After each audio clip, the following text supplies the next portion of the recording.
85세의 최불암, 한국 영화와 텔레비전의 아이콘 중 한 명이 마침내 그의 인생에서 가장 위대한 사랑에 대해 털어놓았습니다. 서울에 있는 그의 집에서 열린 드문 인터뷰에서 그는 아내이자 배우인 김민자가 그의 마음과 삶을 형성한 여성이라고 말했습니다. 수백만 명의 시청자에게 그를 데려온 명성의 화려함에도 불구하고 최불암은 50년 이상 그와 함께한 김민자가 그가 가진 가장 진실하고 깊은 사랑이라고 단언했습니다. 이 말은 그의 파트너에 대한 헌사일 뿐만 아니라 기쁨과 말할 수 없는 고통이 섞인 기복으로 가득 찬 사랑 여정에 대한 인정이기도 합니다. 인천의 아버지 없는 소년에서 전국적으로 사랑받는 배우가 되기까지 최불암의 삶은 사랑과 슬픔이 긴 교향곡의 음표처럼 얽혀있는 인내, 재능, 깊은 상처의 이야기입니다. 최불암의 가장 큰 슬픔은 개인적인 상실뿐 아니라 삶의 혹독함 앞에서 무력감을 느꼈던 순간들이었습니다. 인천 동구의 중산층 가정의 외아들로 태어난 최불암은 8살 때 사업가였던 아버지 최철이 갑작스럽게 세상을 떠나면서 인생 최대의 아픔을 겪었습니다. 이 상실은 최불암의 마음에 공허함을 남겼을 뿐만 아니라 가족에게 경제적 어려움을 안겨주었습니다. 대한제국 시절 궁중 약사의 딸이었던 어머니 이명숙은 가난 속에서 그와 형제 자매들을 홀로 키워야 했습니다. 아버지 없이 자라야 했던 아픔과 어머니를 떠받드는 존재로서의 중압감은 최불암의 마음속에 무거운 책임감과 말없는 슬픔을 남겼습니다. 그는 그 시절이 감정을 숨기는 법을 가르쳐 주었지만 동시에 잃어버린 것을 채우기 위해 행복한 가정을 꾸리고 싶다는 갈망을 갖게 했다고 털어놓았습니다. 이러한 슬픔은 어린 시절에 그치지 않고 말년까지 이어졌는데 최불암은 커리어와 사생활에서 압박을 받았습니다. 유명 배우로서 그는 특히 전후부터 경제 위기에 이르기까지 한국 사회의 어려운 시기에 대중과 언론의 시선에 자주 노출되었습니다. 개인적인 어려움 속에서도 배역에 있어 강하고 믿음직한 사람이라는 이미지를 유지해야 했기에 그는 여러 번 외로움을 느꼈습니다. 그의 절친한 친구는 1980년대 최불암이 영화 촬영 후 어머니의 위독 소식을 듣고 분장실에서 소리 없이 울었다고 밝혔습니다. 그는 어머니를 돌보기 위해 최선을 다했지만 바쁜 일정으로 인해 정기적으로 어머니와 함께할 수 없다는 무력감은 그에게 깊은 고통을 안겨주었고 이러한 슬픔을 공개적으로 드러내는 경우는 드물었습니다.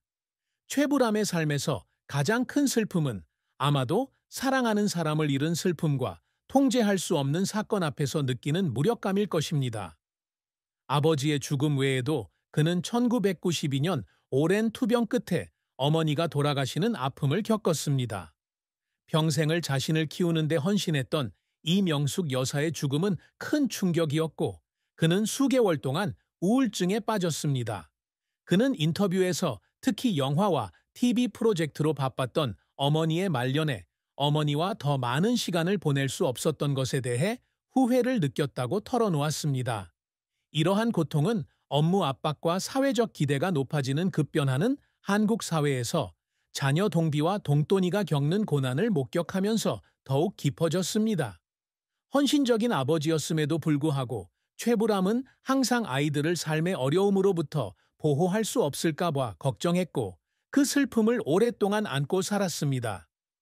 최불암의 비극적인 죽음은 문자 그대로의 죽음은 아니었지만 말년에 그의 건강과 경력이 쇠퇴하면서 많은 시청자와 동료들에게 깊은 슬픔을 안겨주었습니다. 2024년 최불암의 심혈관 질환 입원 소식은 한국 사회에 큰 충격을 안겨주었습니다. 어느 정도 회복은 되었지만 악화된 건강으로 인해 한때 그의 생명줄로 여겼던 예술 활동을 줄여야 했습니다. 평생을 연기에 바친 그에게 스포트라이트와 스크린을 떠나는 것은 개인적인 비극이었습니다. 많은 시청자, 특히 영화 최후의 증인 1980이나 천상의 정원 2011에서 그의 연기를 보며 자란 시청자들은 한국 영화계의 아이콘이 노년의 한계에 직면하는 모습을 보며 안타까움과 슬픔을 표했습니다. 한편은 소셜미디어에 최불암의 쇠약해지는 모습은 어린 시절의 일부가 사라지는 것과 같다 라고 글을 남기며 그가 여러 세대에 걸쳐 관객들과 쌓아온 깊은 유대감을 드러냈습니다. 최불암의 건강 악화는 개인적인 비극일 뿐만 아니라 특히 심각한 정신건강 문제와 높은 자살률, 특히 노인 자살률에 직면한 사회에서 삶의 연약함을 일깨워 줍니다. 최불암은 우울증과의 싸움에 대해 공개적으로 밝힌 적은 없지만 그의 지인들은 그가 특히 어머니의 죽음 이후 더 이상 예전처럼 강렬한 연기를 할 수 없다는 것을 깨달았을 때 절망의 순간을 겪었다고 밝혔습니다. 그와 함께 작업했던 배우 최민수를 비롯한 동료들은 그가 긍정적인 대중 이미지를 유지하려고 애쓰는 가운데 건강 문제로 어려움을 겪는 모습을 보며 가슴이 아팠다고 전했습니다. 최불암의 회복력은 존경스럽지만 동시에 그를 사랑하는 사람들을 실망시키지 않기 위해 자신의 어려움을 숨겨야 했다는 점에서 비극적이기도 합니다. 최불암의 업적은 그의 재능과 예술에 대한 열정을 증명합니다. 연극계에서 경력을 시작한 그는 중앙고등학교 연극부에 가입했고 이후 서라벌 예술대학 현중앙대학교에 진학했습니다. 이 기간 동안 연기력을 연마했고 학교 연극에 출연하며 주목을 받기 시작했습니다. 1976년 KBS에 공채되어 배우로서 새로운 장을 열었습니다.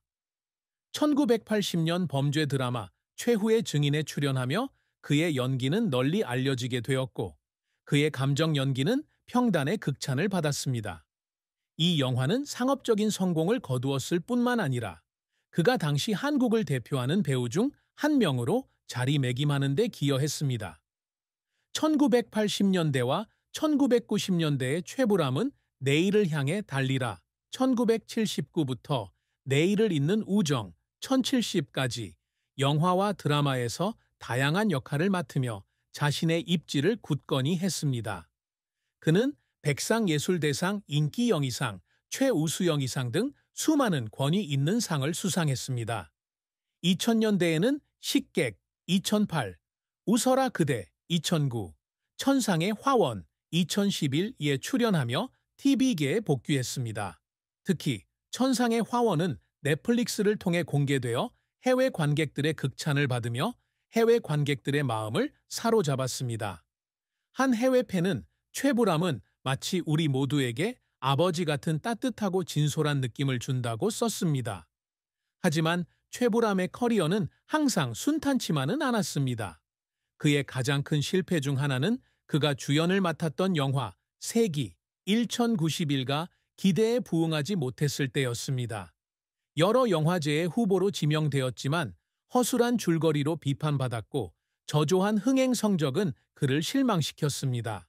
또한 언어 장벽과 한국 시장에 대한 집중으로 인해 더 큰 국제 프로젝트에 참여할 수 없었던 것도 그의 경력에 있어 아쉬운 점 중 하나입니다. 그는 한때 구로사와 아키라 같은 국제적인 감독들과 함께 작업하는 것을 꿈꿨지만 그런 기회는 오지 않았다고 털어놓았습니다. 최불암은 종종 배우로서의 삶과 가정의 균형을 맞추려 애쓰며 그를 울립니다. 바쁜 배우로서 그는 종종 집을 비워야 하는데 이는 아내와 아이들에게 죄책감을 느끼게 합니다. 한 동료는 아들 동비가 안정적인 직장을 구하지 못하고 있다는 소식을 듣고 바쁜 일정 때문에 아들을 원하는 만큼 부양할 수 없다는 생각에 눈물을 흘렸다고 말했습니다. 비록 잘 드러나지 않지만 이러한 순간들은 관객의 기대에 부응하면서도 좋은 아버지이자 남편이 되기 위해 고군분투하는 최불암의 인간적인 모습을 보여줍니다.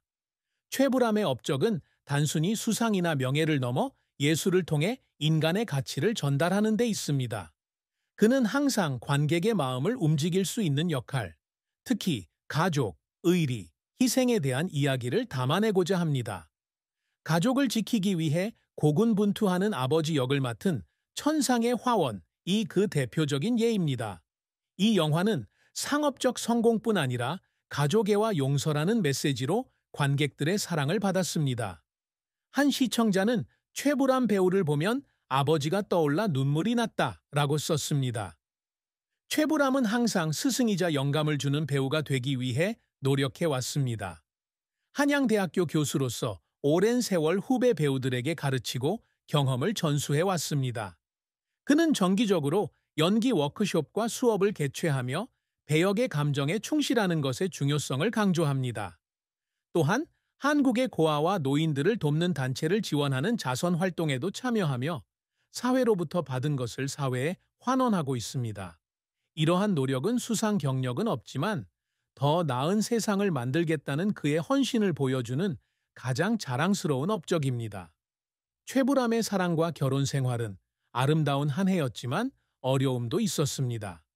그는 1970년 드라마 촬영장에서 만난 배우 김민자와 결혼했습니다.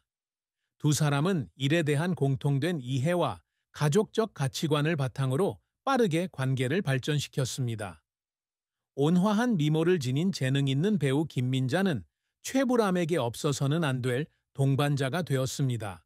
두 사람은 동비와 동또미라는 두 자녀를 낳고 서울에서 행복한 가정을 꾸렸습니다.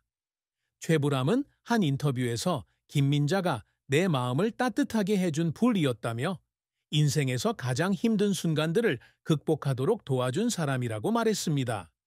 하지만 두 사람의 결혼 생활은 항상 순탄치만은 않았습니다. 결혼 초기에는 두 사람 모두 재정적 압박과 연예계에서의 경쟁에 직면했습니다. 유명 커플이었던 만큼 불륜과 가족 갈등에 대한 루머가 언론의 집중 조명을 받기도 했습니다. 1980년대 최불암과 젊은 여배우가 영화 촬영 중 서로에게 호감을 품게 되었다는 루머가 돌았고 이로 인해 김민자는 불필요한 비난을 받기도 했습니다. 최불암은 루머를 부인하고 아내에 대한 충성을 다짐했지만 이 사건은 두 사람의 결혼 생활에 긴장감을 안겨주었습니다. 그는 그런 때면 아내와 함께 앉아 솔직한 대화를 나누며 오해를 풀었다고 털어놓기도 했습니다. 최불암의 사랑과 결혼 생활에 대한 슬픔은 루머 자체뿐만 아니라 일 때문에 가족과 떨어져 지내야 했던 시간에서도 비롯되었습니다. 바쁜 배우 생활을 하다 보니 해외 촬영을 포함한 외딴 지역에서 촬영하는 경우가 많았고